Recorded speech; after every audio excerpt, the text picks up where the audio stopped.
Good morning বন্ধুরা, চলে এসেছি আবার ছোট্ট একটা মিনি ব্লগ নিয়ে। তো দেখতেই পাচ্ছ সবাই আর কি সবজি কাটতে শুরু করে দিয়েছে, রান্নার লোক চলে এসেছে। এটা হলো বিয়ের পরের দিন, যেহেতু বিয়ের পরের দিনই আর কি রিসেপশন হওয়ার কথা ছিল, তো সেটাই আর কি সবজি কেটে নিচ্ছে। এইদিকে ইনি বলো তো কে, ইনি হলো আমার কাকু। তো সকাল সকাল ইনি আর কি পাবদা মাছ ধুতে চলে এসছে। কাকু সকালবেলা কাতলা মাছ ধুয়েছে, তারপরে আর কি পাবদা মাছটা ধুচ্ছে।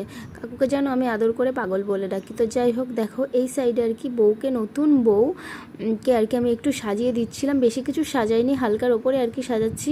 ছোট টিপের সাইড দিয়ে আর কি আমি ফেব্রিক দিয়ে দিচ্ছি। নর্মাল সাজাবো, যেহেতু রাত্রে সাজাবো বলে, তো রাত্রেও আমিও সাজাবো। কেমন তোমাদেরকে অবশ্যই শেয়ার করব সাজানোটা। আর এখন কেমন লাগছে তোমরা অবশ্যই জানিও। এখন তো এটা দিয়ে নিচ্ছি, নর্মাল সাজাচ্ছি। তো যাই হোক, দেখো এদিকে আমার সাজানো কমপ্লিট। তারপরে এদিকে ভাত কাপড় দেওয়াও শুরু হয়ে গেছে, স্টার্ট। তো ফার্স্টে তো ওর উপরে শাড়িটা দেয়নি, পরে লাস্টে শাড়িটা দেওয়া হয়েছিল, একবারে ধরতে পারবে না বলে।